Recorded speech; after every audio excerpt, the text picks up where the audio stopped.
নমস্কার সবাইকে, গল্পাঞ্জলি চ্যানেলে আপনাদের স্বাগত। আমি পড়ছিলাম বিমল মিত্রের কালজয়ী উপন্যাস আসামি হাজির। উপন্যাসটি বড় হওয়ায় কয়েকটি পর্বে বিভক্ত করে আমার চ্যানেলে আপলোড করছি। বাকি পর্বগুলির লিঙ্ক আমার ডেসক্রিপশন বক্সে দেওয়া থাকবে, আপনারা শুনবেন, আশা করি ভালো লাগবে। 17টি পর্ব শেষ হয়েছে, আজ পড়ব অষ্টদশ পর্ব।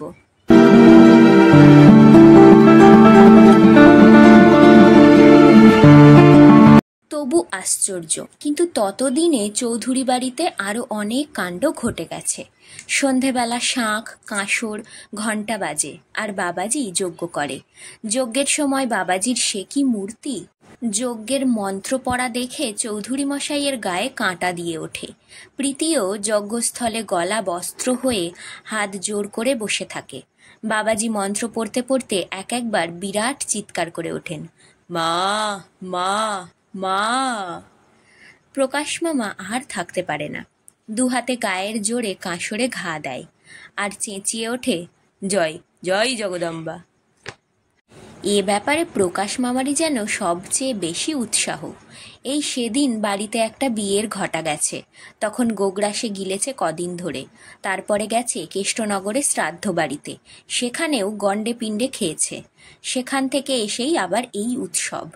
উৎসব মানেই সেবা। বাবাজি তো আহার করেন না, শুধু সেবা করেন। প্রকাশ মামাও এসে পর্যন্ত আহার করা ছেড়ে দিয়ে সেবা শুরু করেছে। গাওয়া ঘিয়ে ভাজা দিস্তে দিস্তে ময়দার লুচি, নলেন গুড়ের কাঁচা গোল্লা, বেলের পানা, মিছরির শরবত, পেস্তা বাদাম আর আরও কত রকমের মেওয়া। বাবাজি বলেন, যজ্ঞ সার্থক করতে হলে মনটা সাত্ত্বিক করার সঙ্গে সঙ্গে সাত্ত্বিক সেবাও চাই। প্রকাশ মামা বলে, নিশ্চয়ই, সাত্ত্বিক সেবাই শ্রেষ্ঠ সেবা বাবাজি, ওতে মনটাও ভালো থাকে, পেটটাও তেমনি।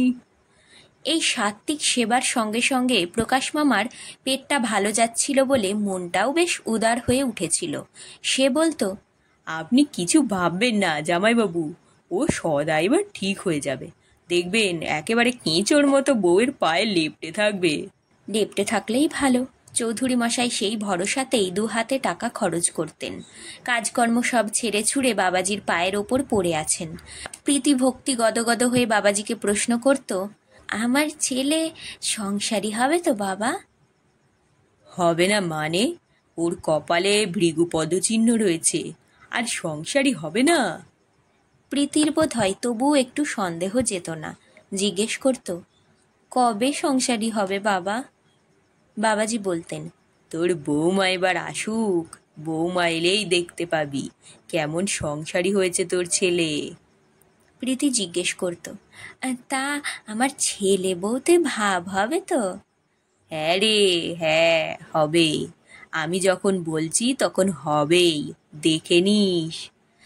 বউয়ের সঙ্গে এক ঘরে শোবে তো বাবা? ফুলশয্যার রাত্রিরে সারা রাত আমি বৌমার সঙ্গে শুয়েছি বাবা। আমার কপালে যে কি কষ্ট গেছে তা আপনাকে আমি আর কি বলবো। বৌমাও যত কাঁদে আমিও তত কাঁদি, এত কান্নার ফল ফলবে তো বাবা? প্রকাশ মামা বলতো, তুমি অত ভাবছো কেন বলো তো দিদি, আমিও তো আছি। আমাকে যদি তুমি একথা আগে বলতে তো অনেক আগেই আমি মুশকিল আসান করে দিতুম। তুমিও বলনি, সদাও কিছু বলেনি। আমি ভেবেছি সদা ফুলশয্যের রাত্রিরে বউয়ের সঙ্গে রাত কাটিয়েছে। আমি কি এসব ছাই আগে জানতুম? দিদি বলতো, তুই কি করে ঠিক করতিস? আমি আমি কি করে ঠিক করতুম তা আমি এবারই দেখিয়ে দেব তোমাকে। আমি সদাকে বৌমার শোবার ঘরে ঢুকিয়ে দিয়ে বাইরের দরজায় শেকল তুলে দেব, দেখি কি করে সদা বউকে রেখে পালায়। তাহলে আর এত যাগযজ্ঞ করতে হতো না, আর এত টাকাও খরচ করতে হতো না। তারপরই আবার নিজেকে শুধরে নিয়ে বলতো, তা যাগযজ্ঞ করছো, ভালোই করছো। বাবাজি ওদিক থেকে কল চালাবে আর আমি এদিক থেকে কল চালাবো, দেখি এবারে বাছাধন কি করে পার পায়। তলায় বসে কর্তাবাবুর কানে সব শব্দই যায়। বলেন, বেহারি পালের বড্ড বার বেড়েছে কৈলাস, বড্ড বার বেড়েছে, এতবার ভালো নয়। কৈলাস গোমস্তাও সায় দেয়, বলে, হ্যাঁ কর্তাবাবু, আপনি ঠিকই বলেছেন, বড্ড বার বেড়েছে। সুদখোর মানুষ তো। সুদখোররা এদিকে পয়সার পিশাচ, আর বাইরে ওই দেবদূজে ভক্তি, ওই কাঁসর ঘণ্টা, শাঁখ ওসব ভরং। হঠাৎ দিনু এসে খবর দিলে, কেষ্টনগর থেকে বৌমা এসেছেন। কর্তাবাবুর মুখ প্রসন্ন হলো। কাঞ্চন শেখরাকে 20 ভরির হার গড়াতে দিয়েছেন, 100 টাকা বায়নাও দিয়েছেন তার জন্য। তাঁর গয়না গড়ানো সার্থক হোক। জিজ্ঞেস করলেন, বৌমাকে কে সঙ্গে করে নিয়ে এসেছে? আগে বৌমার বাবা। এই প্রথম বলতে গেলে কালীকান্ত ভট্টাচার্য মেয়ের শ্বশুর বাড়ি এলেন। মেয়ের বিয়ের আগে একবার এসেছিলেন, কিন্তু সে আসা বেয়াই হিসেবে আসা নয়, এ বাড়ির কুটুম হিসেবে এই তাঁর প্রথম আসা। কিন্তু বেশি দিন যে তিনি থাকতে পারবেন না সেটা প্রথমেই জানিয়ে দিলেন। দুপুরে এলেন, আবার বিকেলের গাড়িতেই চলে যাওয়া। বললেন, থাকলে কি আমার চলে বেয়াই মশাই? ওদিকের কাজকর্ম তো সবই ফেলে রেখে এসেছি, আর বাড়িতেও তো কেউ নেই, বাড়িও একেবারে ফাঁকা রয়েছে। তারপর বৌমার মায়ের কথা উঠল। শেষকালে কি হয়েছিল, ডাক্তার দেখে কি বললে, আগে কোনো অসুখ বিসুখ হয়েছিল কিনা, জীবন মৃত্যু সম্পর্কে যেসব বাঁধা বুলি সবাই বলে থাকে সেই সব কথাও হলো। জীবনকে যারা বেশি আঁকড়ে ধরে থাকে তারাই জীবনের অনিত্যতা সম্বন্ধে বেশি মুখর। তাই কর্তাবাবুই বেশি করে জীবনের নশ্বরতা সম্পর্কে বক্তৃতা করতে লাগলেন। কালীকান্ত ভট্টাচার্য বললেন, আমাদের শাস্ত্রে আছে, ফল যখন পাকবে তখন তার মোটা আলগা হবেই। তার জন্য আমার দুঃখ নেই, কিন্তু অকাল মৃত্যুটাই দুঃখের কারণ। আমার গৃহিণীর বয়স হয়েছিল, তাই তিনি গেছেন, তাই আমি তার জন্য কোনো দুঃখ করিনি কর্তাবাবু। আর তিনি তো নিজের হাতেই নয়নতারার বিয়ে দিয়ে গেছেন, দেখে যেতে পেরেছেন কন্যা তাঁর সৎপাত্রেই পড়েছে। প্রকাশ মামা পাশে দাঁড়িয়েছিল। সে বললে, সৎ পাত্র যে, তাতে আর কোনো সন্দেহ নেই। সদানন্দ আমার ভাগ্নে বলে বলছি না, অমন সৎ পাত্র এই যুগে জন্মায় না বেয়াই মশাই। আমি নিজে যে সম্বন্ধে সার্টিফিকেট দিচ্ছি। ভট্টাচার্য মশাই হঠাৎ বললেন, কই আমার বাবাজিকে তো দেখছি নে, কোথাও কাজে গেছে বুঝি? চৌধুরী মশাই বললেন, হ্যাঁ, একটু বেরিয়েছে। প্রকাশ মামা বাকিটা পূরণ করে দিলে। বললে, সদার কাজের কি অন্ত আছে বেয়াই মশাই? এই এত বড় জমিদারি, সবই বলতে গেলে একলা ওই সদাই দেখছে। জামাইবাবু বুড়ো হয়ে গেছে, তাই সদা বাবাকে বলেছে, তোমাকে কিছু দেখতে হবে না বাবা, এবার থেকে আমি নিজেই সব দেখব। ভট্টাচার্য মশাই বললেন, উপযুক্ত ছেলের মতোই কথা বলেছে। প্রকাশ মামা বললে, উপযুক্ত ছেলে মানে?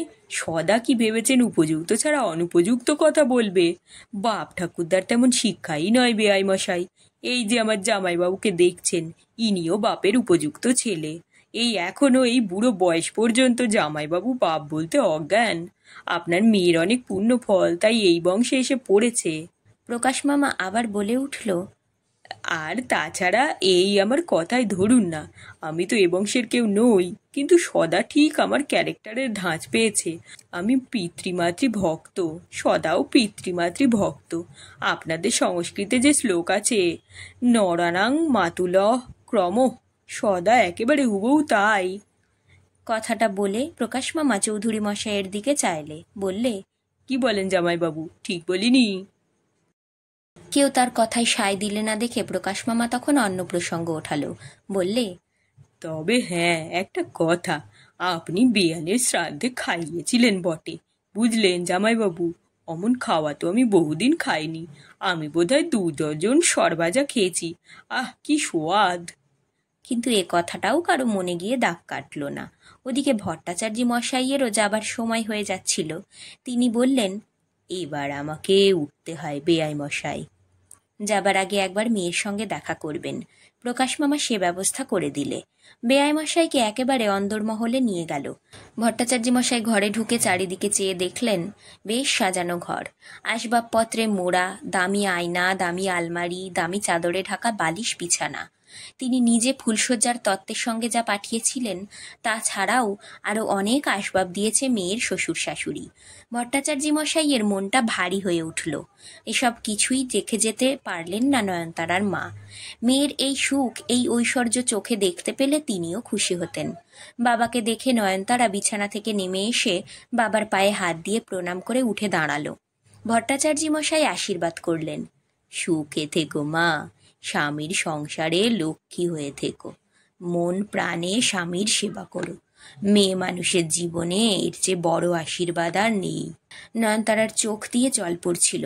ভট্টাচার্য মশাই বললেন, কাঁদতে নেই মা, ছি, বাপ মা কারো চিরদিন থাকে না, তোমাকে সুখী দেখতে পেলেই আমাদের সুখ।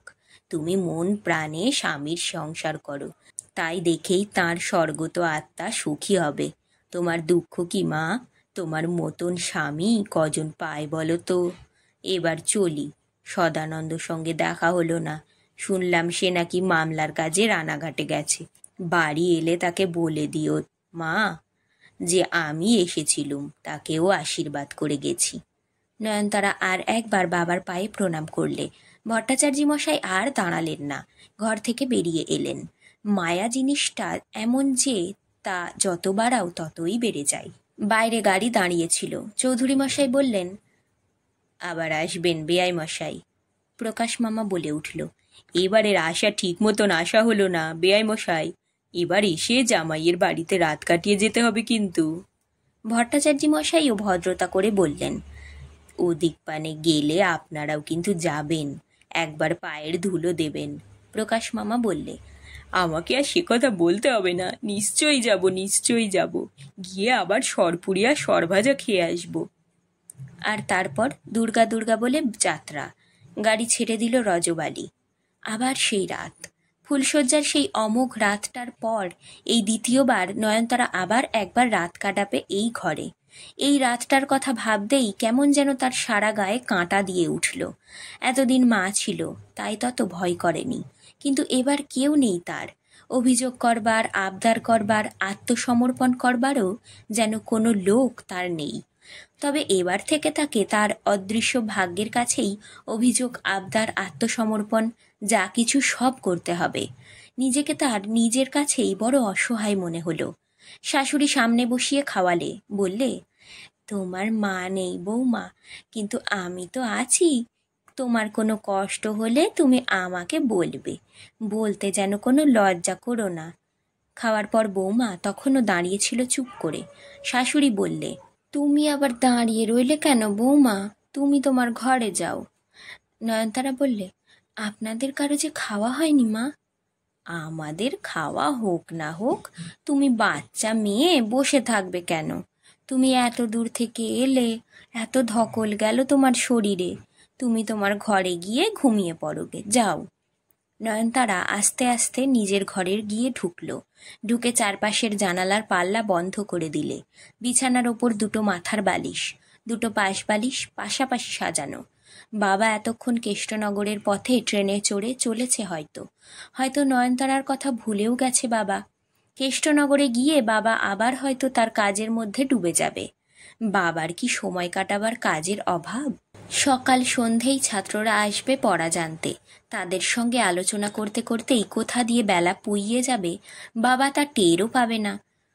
তখন খাওয়ার জন্য তাগাদা দিতে হবে। বাবা খেয়ে নিলে তবে তো রান্নাঘর ধোয়া, এঁটো বাসন মাজা শেষ হবে। বাবা খেয়ে নিতে যত দেরি করবে, সংসারে কাজ শেষ হতে ততই দেরি হবে। বাবা কখনো নিজের সংসার দেখেনি, সবই দেখতো মাই। নিজের হাতে সংসার করলেই তবে সংসারের জ্বালা মানুষ বুঝতে পারে, নইলে দূর থেকে হুকুম দিতে পারে সবাই। কাপড় ব্লাউজ বদলে নয়নতারা শুতে গিয়েও কেমন একটু দ্বিধাগ্রস্ত হলো। দরজায় খিল দিয়ে শোবে নাকি সে? কি করবে বুঝতে পারল না। ঘুমে চোখ জুড়িয়ে আসছে, মনে হচ্ছে এখনই বিছানায় গা এলিয়ে দেয়। হঠাৎ বাইরে থেকে শাশুড়ির গলা শোনা গেল, বৌমা ঘুমিয়ে পড়লে নাকি? নয়নতারা তাড়াতাড়ি দরজার কাছে এসে বললে, না মা। হ্যাঁ, তোমাকে তাই বলতে এলাম, তুমি এত দূর থেকে এসেছ, জেগে থাকবার দরকার নেই, কিন্তু দরজায় যেন খিল দিও না, কিছু ভয় ডর নেই এখানে, খোকা খেয়ে দিয়ে এই ঘরেই শুতে আসবে। কথাটা শুনেই নয়নতারার বুকটা ছ্যাঁত করে উঠল। শাশুড়ি কথাটা বলে আবার তার নিজের কাজে চলে গেল। কিন্তু নয়নতারার মনের মধ্যে তার জের চলতে লাগলো অনেকক্ষণ ধরে। প্রকাশ মামা দিদির কাছে এসেছিল। জিজ্ঞেস করলে, কি হলো দিদি, বৌমা দরজা খুলে শুয়েছে? দিদি বললে, হ্যাঁ, পাছে দরজায় খিল দিয়ে দেয়, তাই বলে এলাম। তারপর যেন মনে পড়ল, জিজ্ঞেস করলে, খোকাকে পেলি?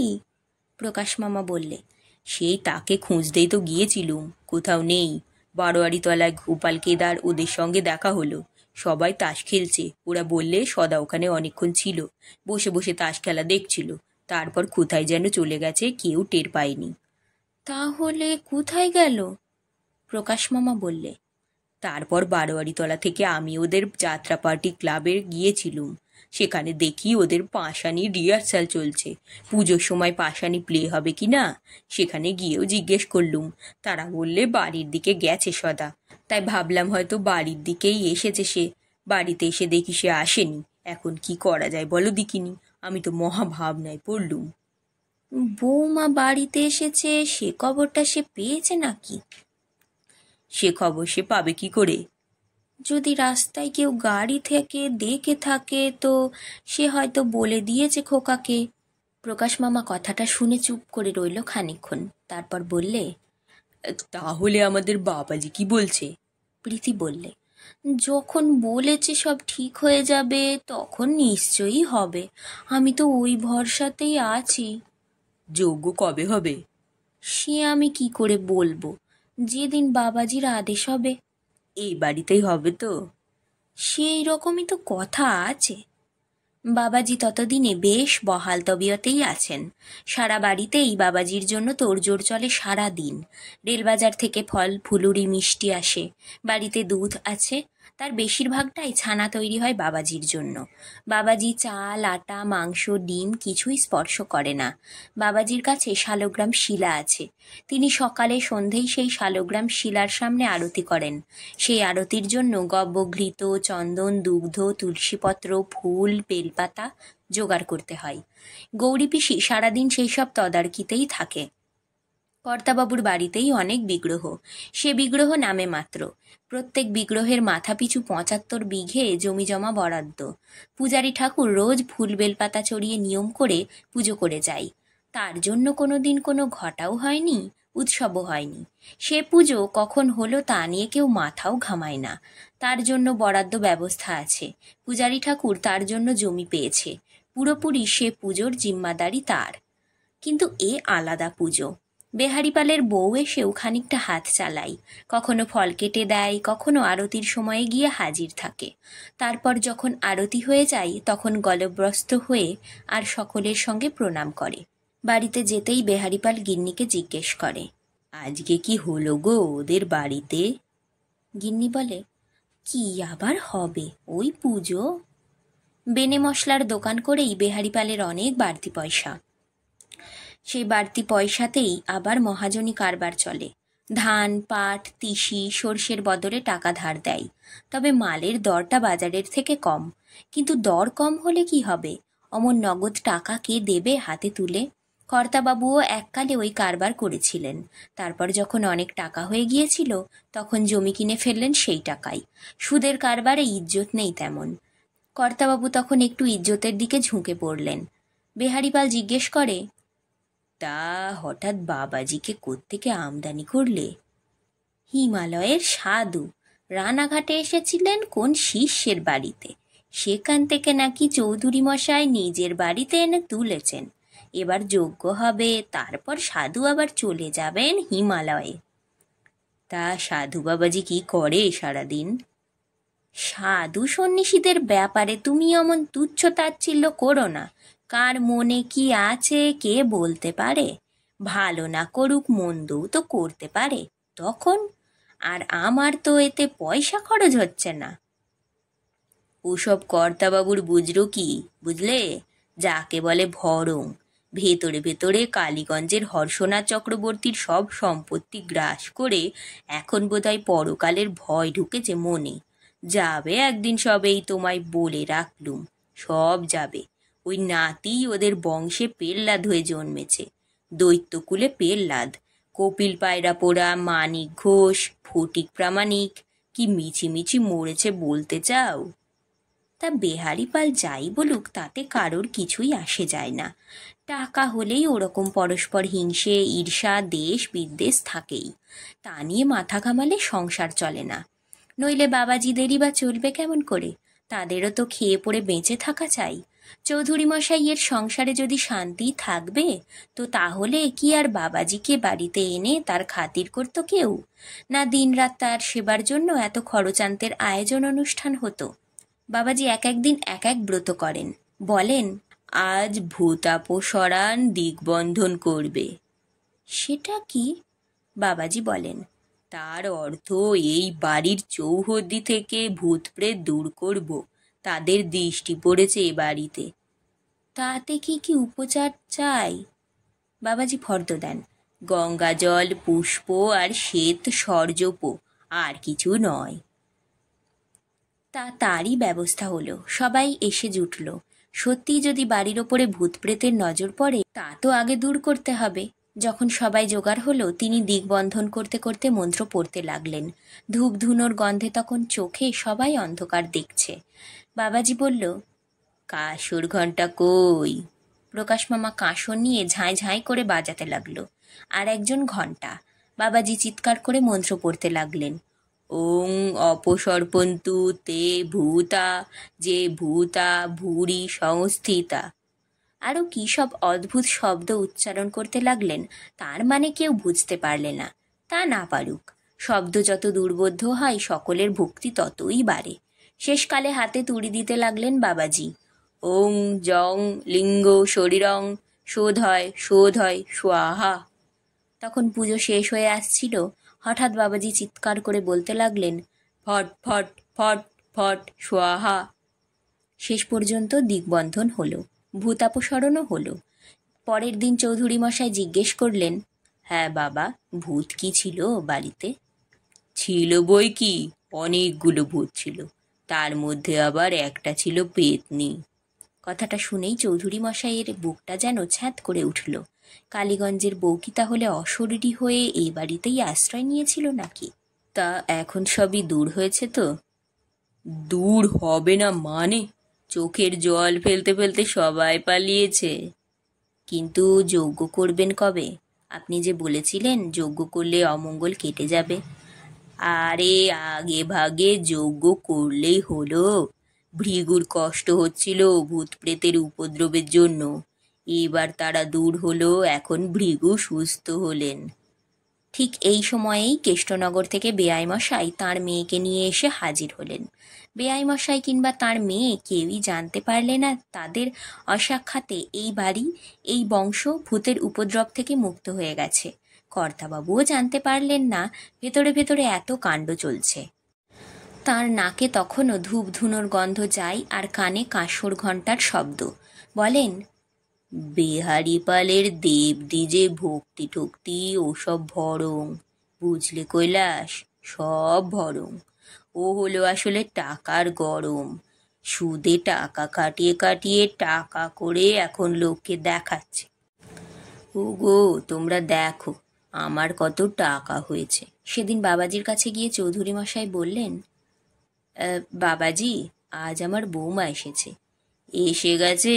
তা ভালোই হয়েছে। এবার ছেলেকে বৌমার কাছে শুতে পাঠাবো তো? নিশ্চয় পাঠাবি, কিন্তু ছেলে যদি আবার বিগড়ে যায়। বাবাজি হাসলেন, বললেন, না রে না, সে ভয় তোর নেই। আমি তো দিগ্বন্ধন করে দিয়েছি। এরপরে আমি একটু পাদদক দিয়ে দেব, সেটাই খাইয়ে দিস। এখন এই পর্যন্তই চলুক, তারপর আমি তো আছি, তোর কিছু ভয় নেই। অনেক রাত্রে কখন নিঃশব্দে সদানন্দ বাড়িতে ঢুকলো। রোজ এমনি করে নিঃশব্দেই সে ঢোকে। কখন কোথায় থাকে, কার সঙ্গে মেশে, তাও যেন কেউ জানে না। কখনো দেখা যায় বারোয়ারি তলায় গিয়ে বসেছে, তারপর আবার কখন সেখান থেকেও সে উঠে যায়, কেউ টের পায় না। তারপর একে একে যখন রাস্তায় লোকজনের চলাফেরা পাতলা হয়ে আসে তখন খিদে পেয়ে যাই।